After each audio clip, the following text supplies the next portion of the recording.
इस वीडियो में हम बात करेंगे इश्यू ऑफ डिबेंचर टॉपिक्स की। ठीक है, और इसमें सबसे पहले हम जर्नल एंट्रीज़ की बात करेंगे डिबेंचर्स में। और यहाँ पर क्वेश्चन ज़रा ले लेते हैं। Issue of debentures in instalments, इस टॉपिक के ऊपर हम बात करेंगे। सबसे पहले एग्जाम्पल लेते हैं। एग्जाम्पल ले लेते हैं। इशूड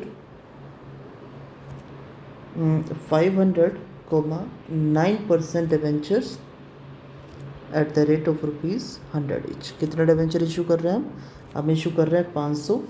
9% का मतलब होता है, ये नाम होता है इसका, जिसको हम रेट ऑफ इंटरेस्ट भी बोलते हैं इसको, और इसको हम बोलते हैं कूपन रेट भी बोलते हैं इसको हम।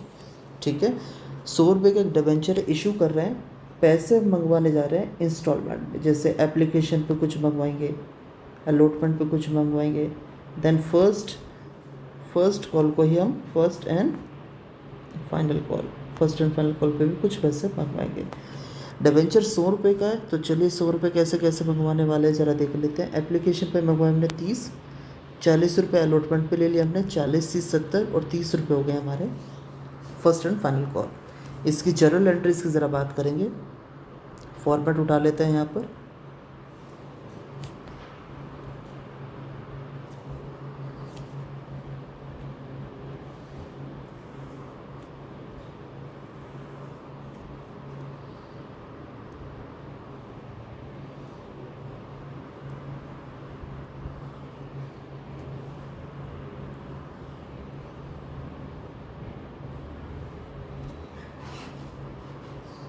ये बच्चे हमारा फॉर्मेट हो गया किस चीज़ का, जर्नल एंट्रीज़ का। चलिए एडिंग डालते हैं। जर्नल एंट्रीज़, ये आपका डेट आ गई, ये आपका आ गया पर्टिकुलर्स, ये आपका आ गया LF, ये debit rupees and credit rupees. चलिए कितने डिबेंचर इशू कर रहे हैं मार्केट में, 500 डिबेंचर इशू कर रहे हैं। 100 रुपये का एक है। एप्लीकेशन पे कितना आएंगे, 30 रुपये। इसकी जर्नल एंट्रीज़ की बात करते हैं। नंबर 1, सबसे पहले होता है क्या, जब हम डिबेंचर इशू करते हैं तो लोग मार्केट में उसको अप्लाई करते हैं। तो सबसे पहले हमारे पास पैसा आता है bank account debit to debenture application, bank account debit to debenture application account. कितना पैसा आएगा, 500 रुपये, 500 डिबेंचर्स और 30 रुपये के हिसाब से 5 3 सा 15, लगभग आपके पास एप्लीकेशन पे आने वाले हैं 15,000 रुपये। ये लीजिए 15,000 डेबिट। नरेशन में यहाँ नहीं लिख रहा हूँ, नरेशन आप खुद से देखिएगा। सेकेंड एंट्री में होता क्या है, ये जो आप डिबेंचर का पैसा इंस्टॉलमेंट में रिसीव कर रहे हैं, अल्टीमेटली सारा का सारा पैसा किस अकाउंट में जाता है, ये जाता है डिबेंचर अकाउंट में। तो यहाँ पर हमारे हैं 9% डिबेंचर अकाउंट। तो ये जो पैसा आया डिबेंचर एप्लीकेशन का, ये पैसा कहाँ ट्रांसफ़र हो जाएगा, ये पैसा ट्रांसफ़र हो जाएगा debenture application account debit, debenture application account debit to 9% debenture account. ये पैसा हमारा ट्रांसफ़र हो गया 15,000 रुपये, किस में, डिबेंचर अकाउंट में ट्रांसफ़र हो गया। उसके बाद थर्ड एंट्री बनती है बच्चे आप लोगों की। अब होता क्या है, फर्स्ट लिस्ट में हमें पता चल जाता है भाई कौन कौन हमारा डिबेंचर खरीदने में इंटरेस्टेड है। हमारे पास एक लिस्ट आ गई है। अब अलॉटमेंट का पैसा हमारे पास पहले आएगा नहीं, पहले हम उसको ड्यू करते हैं। ड्यू करने का मतलब ये है, हम उनको इन्फॉर्म करते हैं कि भाई आप पैसा दीजिए। तो किस चीज़ का पैसा आना है, हमारे पास आना है डिबेंचर अलॉटमेंट का पैसा, डिबेंचर अलॉटमेंट अकाउंट डेबिट और to 9% debenture. Debenture allotment debit क्यों हुआ, क्योंकि हमारे लिए एसेट है, एक तरीके से अलॉटमेंट पे पैसा आना है। और 9% डिबेंचर क्रेडिट इसलिए हुआ क्योंकि अलॉटमेंट चाहे अभी ना आया हो, लेकिन हम कंफर्म्ड हैं कि भाई पैसा आ जाएगा। वैसे भी एक्रूल बेसिस पर अकाउंटिंग करते हैं। अलॉटमेंट पे कितना पैसा आएगा, 500 डिबेंचर सर, अलॉटमेंट का जो रेट है वो है 40 रुपये। तो 5 4 से 20, आपके पास अलॉटमेंट पे जो पैसा आना है वो आना है आपके पास 20,000 रुपये। ठीक है, चलिए फोर्थ एंट्री की बात करते हैं।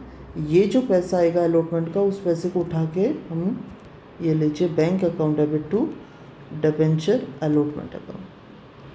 कितना पैसा आ गया हमारे पास, 20,000 रुपये। ये लीजिए 20,000 रुपये आ गया। फॉर्मेट को थोड़ा सा और एक्सटेंड कर लेते हैं आगे।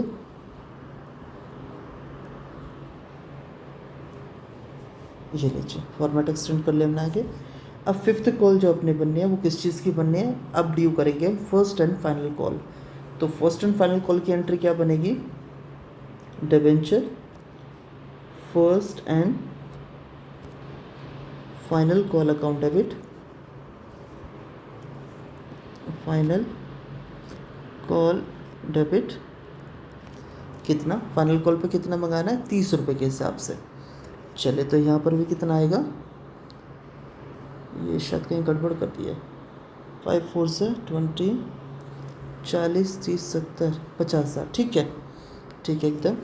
तो यहाँ पर भी आ गया आपके पास 15,000। तो debenture first and final call account debit to 9% debenture account, कितना पैसा मंगा लिया हमने उनसे, 15,000 रुपये। और नेक्स्ट ये आपके पास bank account debit to debenture, bank account debit to debenture first and final call.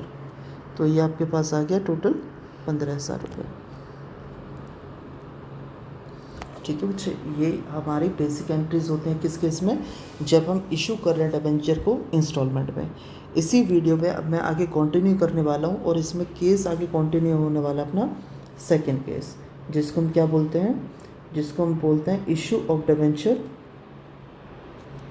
Issue of debenture in lump sum.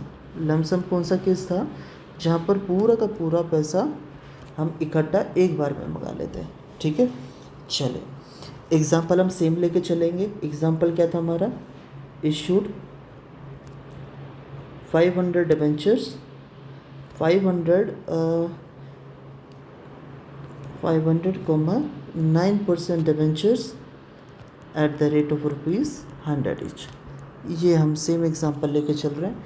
इस बार पूरा का पूरा पैसा कहाँ जाएगा हमारे पास, एप्लीकेशन पे ही। तो एंट्रीज ज़रा देखते हैं कैसे बनेगी। सबसे पहले फॉर्मेट बना लेते हैं हम।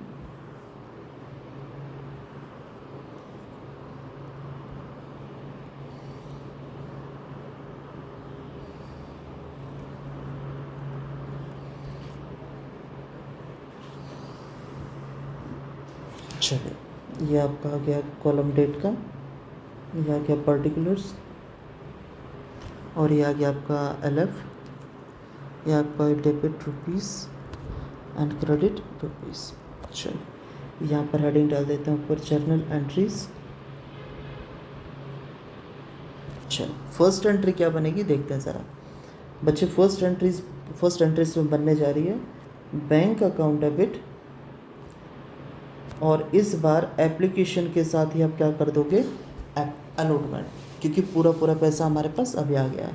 तो debenture application and allotment account, कितना पैसा आएगा, 500 डिबेंचर्स इंटू 100, 50,000 रुपये। कितने पैसे आ गए आपके पास, 50,000।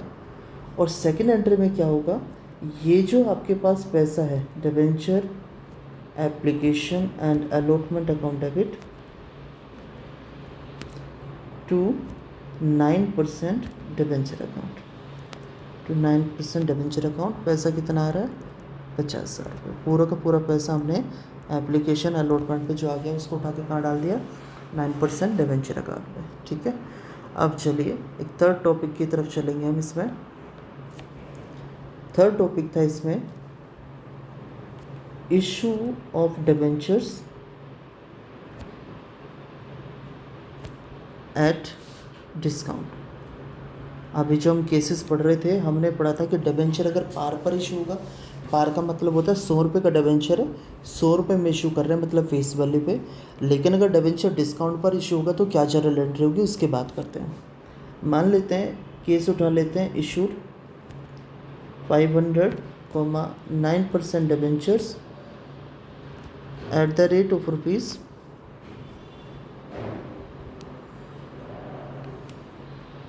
9%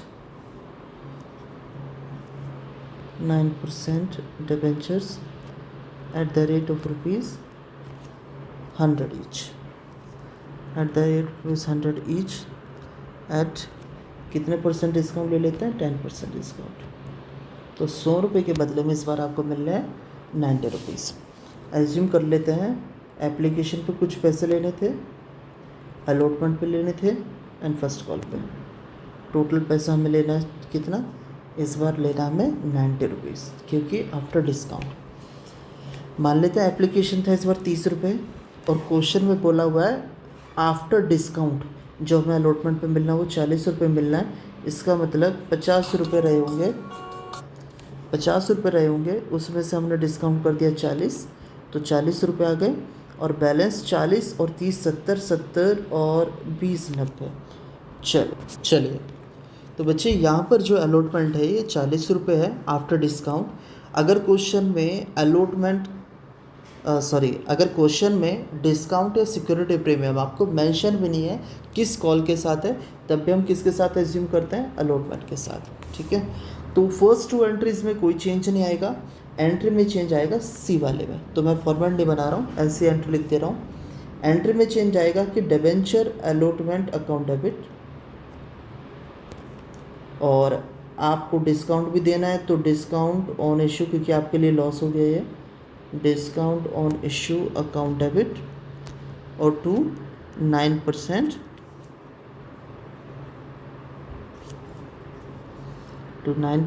डिबेंचर अकाउंट।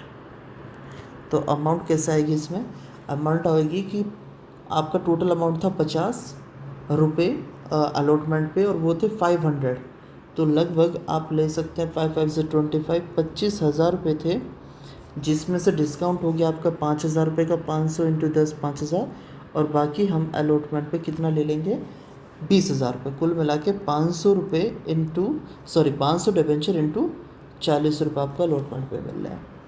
ठीक है, ये वाली हो गई आपकी ड्यू की एंट्री, इसको बोलते हैं हम। और अब इसके बाद डी एंट्री आपका पैसा रिसीव करने की, तो पैसा रिसीव करने की हो जाएगी bank account debit to debenture allotment account, to debenture allotment account. चलिए कितना अमाउंट आ जाएगा, ये आ जाएगा 20,000 रुपये। ठीक है बच्चे, चलो